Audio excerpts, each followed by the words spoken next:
December 2018, our leadership was here, and Governor Northam was here, because we were getting announced as one of the first rounds of VATI grants for a project, $1 million project here in Bedford County. And it was a wireless solution through a number of different towers. The project didn't work out the way we intended for a variety of reasons. But one thing for sure is it definitely proved the insatiable appetite for broadband and what that provides for citizens. We also entered into an agreement and also with Comcast. And it was actually one of the first public-private partnerships funded through the Tobacco Commission in order with broadband. And that was an outstanding project. Comcast did an awesome job. This was around the Smith Mountain Lake area. It was a $3.5 million grant. It was 8,000 homes and businesses in the Smith Mountain Lake area.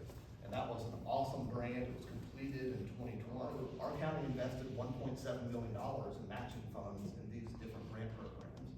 And that doesn't happen without some intentionality behind that. Learn a couple lessons going forward. First of all, fiber is king. Also, and we may have some disagreement with some of the ISP friends here, we also learned, don't put all your eggs in one basket.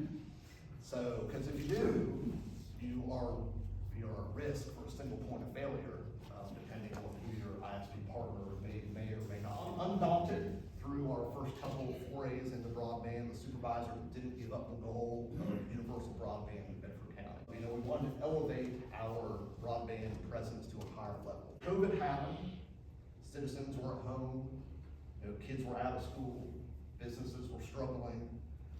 So what did we hear more than anything? I mean, from our perspective, what we heard a lot of was Broad County, the county responded, engaged in a competitive request for proposal process, really looking strategically as to who can deliver good quality service. Entered into agreements with 4 different internet service providers, Zytel, Shentel, River Street, and Verizon. Strategically for us, we did that on purpose, because we thought it was a wise strategy to have multiple ISPs. Somebody was talking to me earlier, said, you have all these different colors, that's for different ISPs. I said, we did that on purpose.